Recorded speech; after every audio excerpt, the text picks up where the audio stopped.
یقین جانیے یہ صبح کے وقت مساجد میں اعلان کیے جاتے ہیں کہ قرآن مجید کی تعلیم شروع ہو گئی ہے، بچوں کو قرآن پڑھنے کے لیے مسجد میں بھیج دیں۔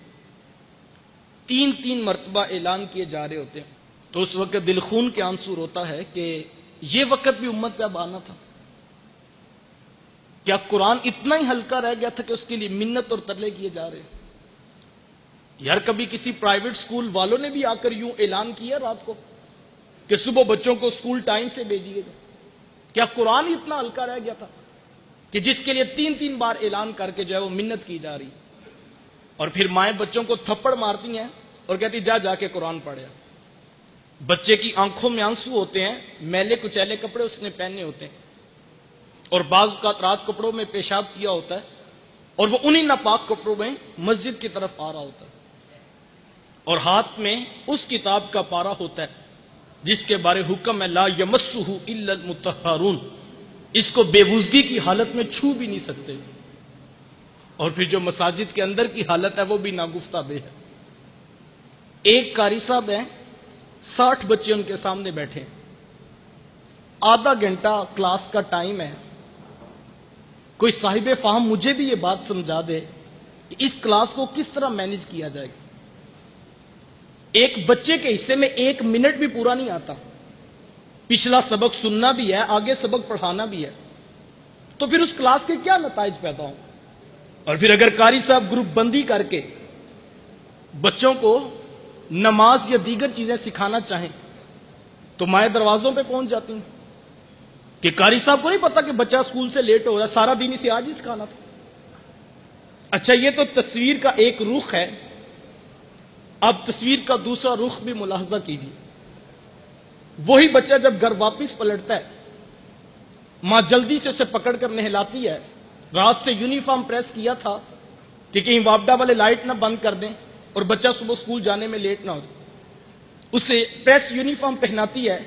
اس کی آنکھوں میں سرما، اس کے بالوں میں تیل لگاتی ہے،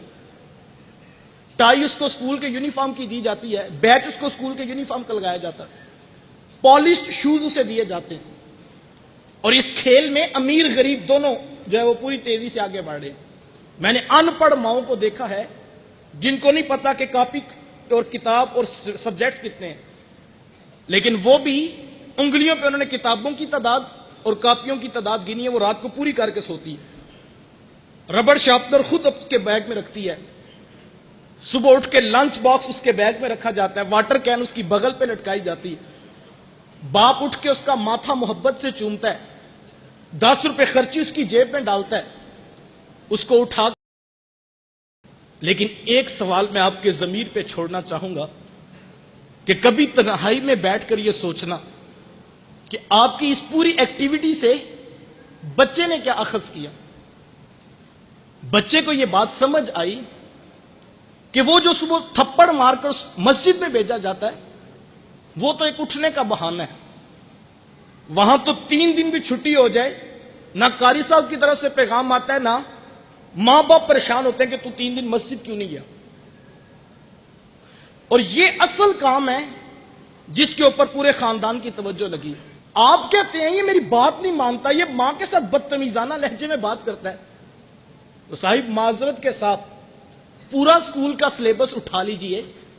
آپ دیکھیں کتنی پرسنٹیج ہے، کتنی چیپٹرائزیشن ہے جو اخلاقیات اور آداب والدین سکھاتے ہیں۔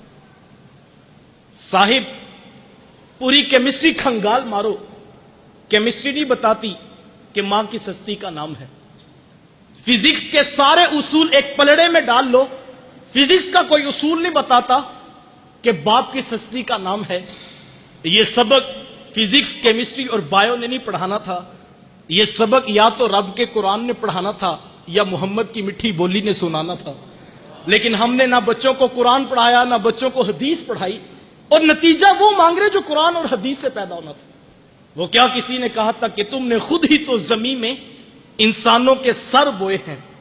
تم نے خود ہی تو زمین میں انسانوں،